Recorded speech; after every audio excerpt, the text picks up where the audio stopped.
It was the kind of road carved not by convenience but by necessity, a narrow spine threading through the bones of a mountain where even the sun hesitated to linger. To the left, the earth rose into craggy silence. To the right, space fell away into an endless grey nothing. The air smelled of rock dust and dry pine. No billboards, no traffic lights, no turning back. The truck moved slowly, obedient to the twists of the mountain. Its long frame groaned with every curve. Inside the cab, the driver leaned forward slightly, as if his body might help the truck cling tighter to the road. He wasn't young anymore. He'd been doing this run for more years than he cared to count, and this road, this one, he respected like an old adversary. One mistake, 1 second of inattention, and it would claim you. There was no music. The radio had been silent since the last patch of signal vanished hours ago. No one to talk to. Just him, the road, and the faint rattle of something loose in the glove compartment. That, and the rhythmic breathing of the diesel engine, a sound he had long since stopped noticing. His focus narrowed with the road. Left, right, brake, ease forward, eyes sweeping for debris or fallen rock. Hands steady. The day was unremarkable in every way. No clouds, no rain, not even wind. It was the kind of stillness that never bodes well. And then he saw movement. At first it barely registered. A flicker ahead, at the edge of a blind curve. Probably a deer, he thought, or a goat. But as he approached, the shape resolved into something more deliberate. A dog. It was large, lean, with the markings of a shepherd. Not wild, not skittish. It stood in the road, unmoving, as if it had been waiting. He slowed. He was used to animals on the road. Most ran at the sound of the engine. But this one didn't move. It stared at the truck. Not in fear, not in confusion, in urgency. As the truck came to a near stop, the dog sprang forward. Not away from the vehicle, but toward it. It launched itself up, forepaws hitting the grille, claws scraping metal, eyes peering directly through the windshield at the man behind the glass. He hit the brake, hard. The dog held its place. It didn't bark, didn't bare its teeth. It stood there, pressed to the front of the truck, panting hard, eyes locked on him, tail straight like a flag raised in warning. The driver's hands stayed on the wheel. Something ancient inside him stirred, instinct maybe, or memory. He didn't move, didn't speak. The engine idled, but he no longer heard it. The dog leapt down, took a few paces forward, turned and looked back at him, then back again, then froze. And then he felt it. Not a sound exactly, more like a pressure in the air, a low vibration, like the earth had drawn breath but hadn't yet exhaled. His knuckles whitened on the steering wheel. The dog stood rigid, and then from the mountainside above, something gave. A single stone, no larger than a fist, bounced down the slope. Then another. And then the air split with the sound of tearing earth. A groan, deep and ancient, rose from the rock as the mountain began to move.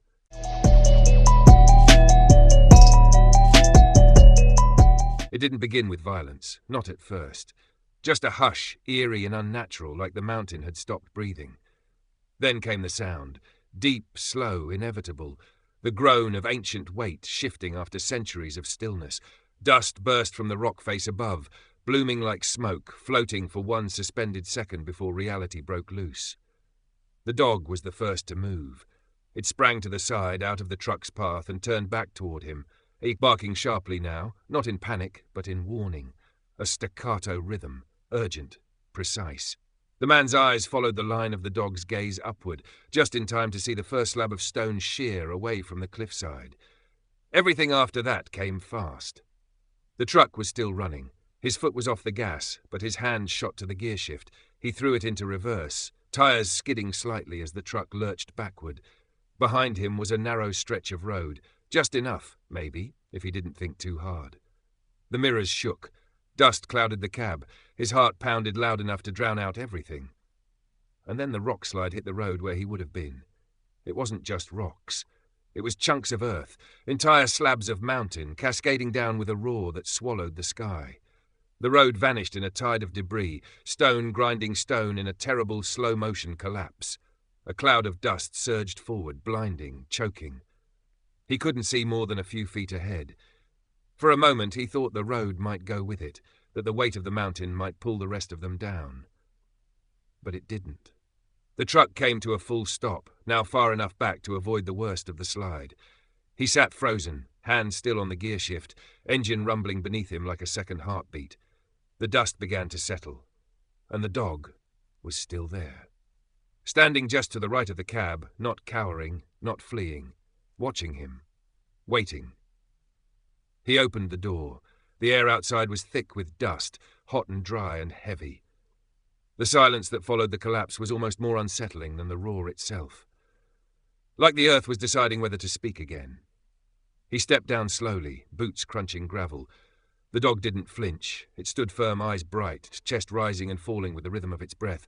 Up close he could see the dirt matted into its fur, the thinness beneath its coat. This wasn't a pet. This was a survivor. "You knew," the man whispered, though he wasn't sure why he spoke at all. The dog tilted its head slightly. Then it walked to the edge of the road, where the mountain had collapsed, and sat. Not like a pet, like a sentinel.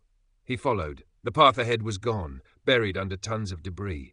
The slide had destroyed the narrow bend just around the curve. Had he driven on, even another 20 seconds, there would have been no escape. He felt his knees weaken. He sat down beside the dog, not touching it, just breathing the same air. The world was quiet again. And slowly it began to sink in. This animal, this stranger from the wild, had seen something, sensed something, and tried to tell him. Had crossed its own lines of instinct and fear to reach him, not for food, not for safety, but to warn. He looked down at his hands. They were shaking. Then he looked at the dog. It looked back, unblinking.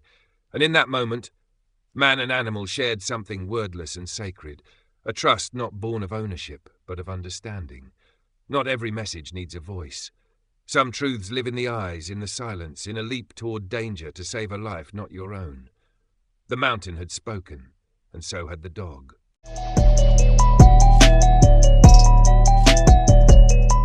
He didn't move for a long time. Just sat there on the edge of the road, knees bent, arms resting heavy on them, breath slowing with each passing minute. Behind him, the truck rumbled softly, alive, idling, waiting. Before him, the road was gone. And beside him, the dog unmoving, like a guardian left behind by something older than either of them. He turned slightly, studying the animal in the waning light. Its ears twitched at every distant sound, but its body remained still. There was no collar, no tags, no sign it belonged to anyone but the mountain. Why him? Why now? The question hung there unanswered. He stood eventually, stretching his knees, brushing dust from his pants. The dog followed suit, rising to its feet, but didn't move away. Instead, it matched his pace as he walked toward the truck, as if to say, "We're not done yet." He climbed back into the cab and shut off the engine. The sudden silence was startling. He sat there, door open, and looked down. The dog stood at the step, looking up at him, ears forward, waiting. He reached into the passenger seat and pulled out the half-eaten sandwich he hadn't finished hours earlier. Leaned over and gently placed it on the ground. The dog didn't lunge, it didn't even sniff. It sat back down and stared at him. No thanks. No trust yet. Only purpose. He leaned his head against the steering wheel. His life had been built on movement. Miles, deliveries, destinations. Keep going. Always forward. But now, forward didn't exist. The road ahead was gone, swallowed by stone. And yet, somehow, he didn't feel trapped. He stepped out again, sat on the step of the truck's cab. The dog moved closer this time, just a few feet away, lying down with a soft grunt. For a long stretch of time, neither of them moved. The sun crept lower, shadows lengthened, the cool edge of evening brushed the air. He found himself thinking of things he hadn't thought of in years. A boyhood spent in silence. A father who spoke with his hands more than his mouth. A dog he'd once had, just like this one, who seemed to know his moods better than anyone else. That dog had once barked furiously at the old coal stove on a winter night. Minutes later, a crack had split the chimney and the fire had burst into the room. That was the first time he'd truly believed animals could sense what humans couldn't. This felt like that. The dog finally rose, walked toward him and sat beside his leg.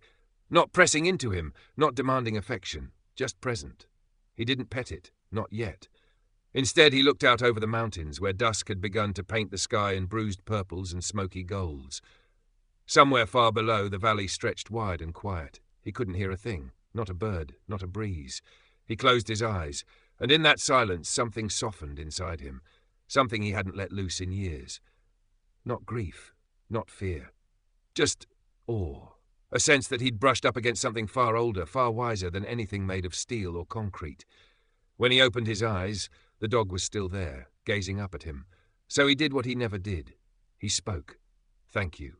The dog blinked, and in the space between words and wind, the man understood. Some acts of grace don't come wrapped in voices or miracles. Sometimes they come in fur and eyes that don't look away, in stillness, in presence, in warnings that only make sense after the moment has passed. He stood again, and this time he opened the passenger side door. The dog didn't hesitate. It leapt in with ease, settled on the seat like it belonged there. He climbed in beside it, started the engine, and turned the truck around. There was no plan, no destination, just the road behind, and a life he suddenly didn't want to drive through alone anymore.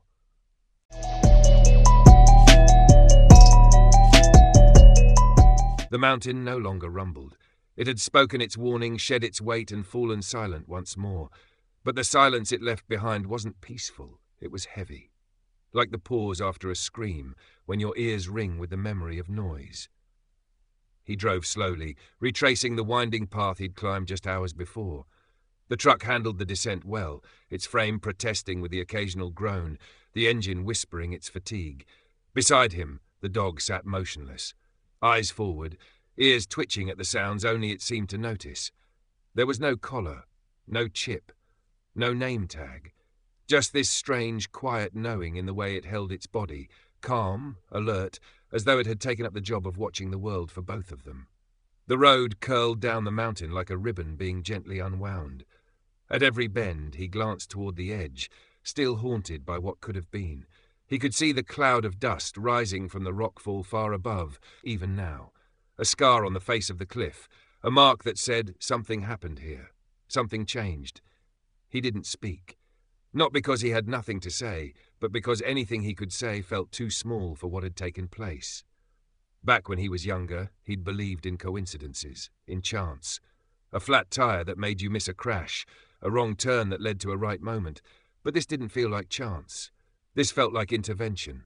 The dog hadn't barked until the moment mattered. It hadn't begged or fled. It had insisted. It had made itself seen, and he'd listened, not out of logic, but instinct. Somewhere deep in his gut, he'd trusted something beyond the rational, trusted that look, that posture, that stillness that had spoken louder than words. He glanced at the dog again. It was looking out the window now, head turned slightly, eyes scanning the trees that lined the roadside. Watching, always watching. The truck crept down the mountain until the road widened enough to allow him a brief stop. He pulled off to a flat shoulder beneath a grove of pines, turned off the engine, and opened the door. The dog jumped down immediately, landing lightly on the gravel. It didn't run. It waited. He stepped out, stretching his back, breathing in the crisp evening air. The dust from earlier still hung in his lungs, dry and metallic. Ahead, the slope dipped into a small clearing. He walked toward it. The dog followed. There, in the hush of twilight, he saw what he hadn't expected, the remains of an old trail, nearly hidden beneath brush and thyme. He stepped closer. The ground was worn not by recent footsteps, but by the slow erosion of use. Someone, long ago, had come through here again and again. The dog trotted ahead, nose low, tail steady, not wagging, just confident. He followed without hesitation now. The trail curved gently, winding deeper into the woods for no more than 100 yards before opening into a wide, flat perch overlooking the valley below. From here, he could see the exact spot where the road had collapsed. The bend in the mountain where his truck would have been crushed beneath rock and earth. His breath caught. He sank slowly to one knee, eyes locked on the path he had narrowly escaped. The dog stood beside him. The scale of it was staggering. He could see just how much rock had fallen, how fast the road had disappeared beneath it.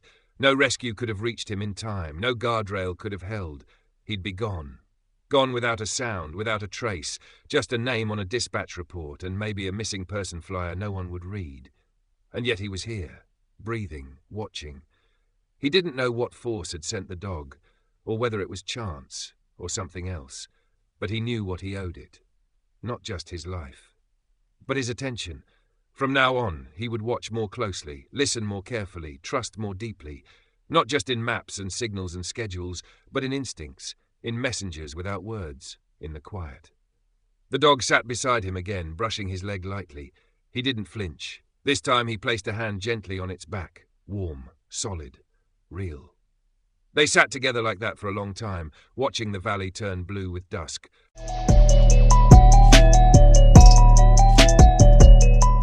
The night came slowly, like a soft breath exhaled over the trees. The air grew cooler, wrapped in silence that stretched between branches and settled on stone. He and the dog didn't move. They remained on the overlook, watching the last of the sun slip behind the peaks. The stars began to arrive, shy at first, then bold. The kind of stars you could only see this far out, away from towns and phones and noise. He hadn't looked at the sky like this in years. Not really. Always too tired, too distracted, too full of thoughts about the next delivery, the next turn, the next deadline. Now, there was only this. The dog lay with its head between its paws, eyes half closed, but still alert. He watched the slow rise and fall of its breathing, the steady rhythm of a creature who had lived close to the land for a long time. He remembered something his grandfather used to say, back when he was a boy chasing dragonflies through hayfields. Animals know things before we do. That's their gift. Ours is learning how to listen. He hadn't understood it then. He did now. He stood slowly, his knees stiff. The dog rose too. They walked back to the truck, side by side, not in any hurry. The road was no longer a route. It was a return to something quieter, older, truer. When he climbed into the cab, the dog waited below. He leaned across and opened the passenger door again. No hesitation. It jumped in and curled itself on the floor mat, as though it had done it 100 times before. He started the engine and turned the wheel gently. The descent resumed. Each mile that passed felt different now, not just for the path travelled, but for what it had cost to remain on it. Every curve was a second chance. Every moment behind the wheel, a quiet blessing. He thought about the times in his life when he'd ignored signs, a strange pain he'd shrugged off, a friend he hadn't called back, a moment of stillness he'd rushed through because something more important was waiting.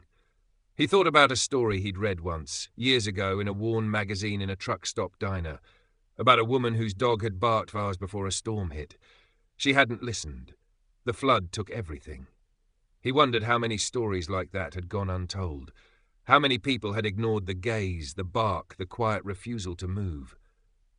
How many had called it coincidence? How many had never known how close they'd come? But not today. Today he had listened, and he had lived. The road widened as it neared the base of the mountain. Trees opened into fields, and the fields into long, empty stretches of highway. He didn't push the gas. He let the truck coast, easing into the silence between mile markers. At a rest stop near the county line, he pulled in and parked. He turned off the engine and sat still for a moment. Then he opened the glove box, took out a small notepad, and wrote something down. Not a report, not a route, just 2 words. Thank you. He folded the paper once and set it on the dash. The dog stirred beside him, stretched, then rested its head on his boot. He placed his hand gently on its back again, fingers sinking into the coarse fur. There were no words left between them, none needed. The night settled around them like a blanket, and the world went quiet once more.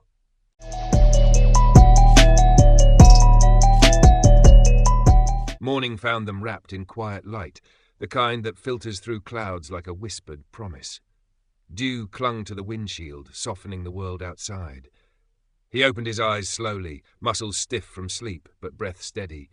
The dog was still there, curled tight on the passenger floor, its ears twitching at the sounds of waking birds. He didn't start the engine right away. He just sat.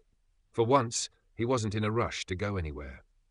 The map that had once ruled his days felt smaller now, like the road ahead wasn't something to conquer, but something to honor.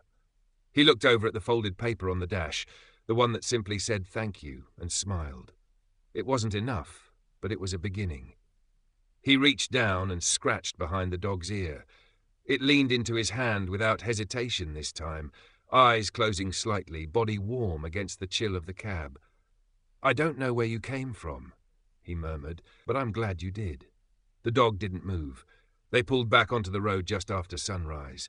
No music, no chatter, just the hum of tires on pavement and the low rhythm of the engine. The world was still waking up around them, fields turning gold, sky shifting from grey to blue. A few scattered birds broke from the trees, their wings slicing clean through the morning. He drove differently now, not slower but more present. Not just watching the road, but noticing. The curve of the hills, the play of light through branches, the way the air shifted when they passed an open creek. Everything felt clearer, more alive. At a gas station on the edge of a small town, he stopped to refuel. The clerk barely glanced up from her paper, but the dog caught the attention of an old man sitting on a bench outside. He nodded, eyes narrowing with recognition. "Good dog," he said quietly. "Real good." The driver nodded back. No need to explain. Some things don't need stories. They are the story. They drove on. Sometimes the dog would sit up, ears perked, body alert. Other times it slept, legs twitching with dreams. But it never asked to leave. Never once looked toward the window like it was searching for something else. It had chosen the cab. Chosen him. And he had chosen to listen. They crossed state lines, drove through towns too small for names, past forests thick with shadow and plains wide with silence. Everywhere they went, people noticed the dog. They always noticed the dog. Sometimes they'd ask where he found it. He'd smile and say, "Didn't find it, it found me." And that was all. Miles passed. Seasons changed. Leaves turned and fell. Snow dusted the hills. The dog aged, slowly, gracefully. Its eyes stayed bright, its steps sure. Years later, long after the mountain had stopped whispering in his dreams, he would sit by a fire and tell a young mechanic about the day he stopped driving just long enough to be saved. About the moment a silent warning spoke louder than any voice ever could. And if the boy asked him if it was true, if a dog could really know something like that, he'd look out the window and smile. Sometimes, he'd say, the loudest warnings come in silence, and the greatest miracles wear fur and walk on 4 legs.